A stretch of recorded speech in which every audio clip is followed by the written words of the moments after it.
So we've got an Audi A4 with a CJC engine in it, the pump juice engine. So it's the one after the PD where you had a fuel pump over here. Just going to quickly show you how to time them up properly. Some people use paint, which is okay, but it's not great. It's best to pin them, so I'm just going to show you the way to pin them properly so that you get your timing absolutely spot on. So I've got VW pins, but you can just use a 6mm drill if you're stuck. So obviously we've taken our front end off, which I won't go into too much, but you've got your usual T25 Torx down here, you've got some plastics over here, and then you've got another plastic which goes up onto those two studs up there with two 10mm on. You've got another 10mm further forward underneath the headlight, and you've got some T27s across the front here with plastics from across the top here, and some T27s underneath, and then you've got the 16mm bolts, 3 of them, 1, 2, and then 3 at the top on both sides. That will allow you to just loosen the front end and bring it forward a few inches. Give yourself a little bit of extra slack by pulling out your headlight cable and your bonnet release cable there, or the bonnet release switch. Gives yourself a little bit more room. The front comes forward then enough to give you some access. But the main thing I wanted to concentrate on is getting the timing right. Turn the engine over. There's a nice little 19mm bolt down there.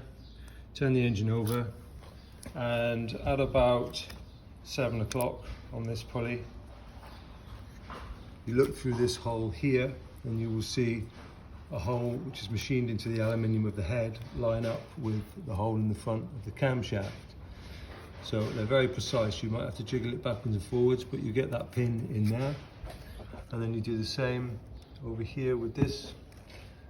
There you can just see where there's a little horseshoe shaped casting on the back of this pulley, and then the pin goes through that into a receiver on the head again. So you've then got your pump and your cam pinned.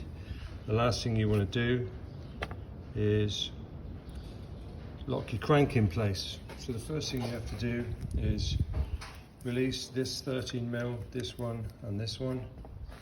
Then release these little 12 points, there, there and there. So now when you turn your crank with your 13mm spanner, your crank will be able to turn separately. Even though your cam and your pump is pinned. There you go. You can move.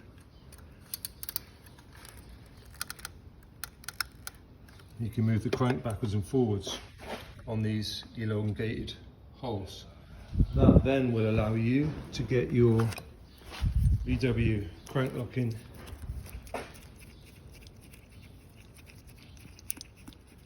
tool with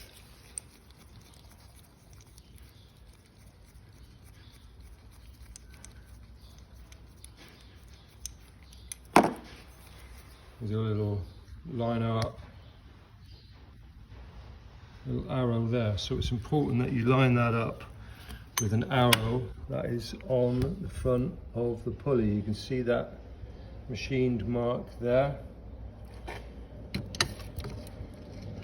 So you line that arrow up with that machined mark, you slot it onto the teeth,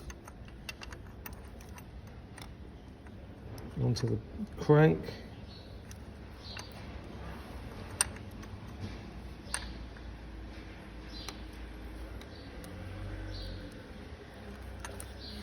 And what I've done is I've gone a little bit too far when I was moving it.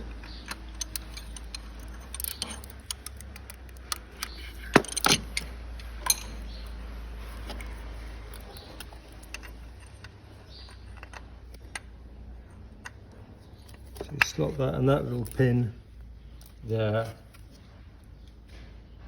will drop into the female. And if you're struggling to do that,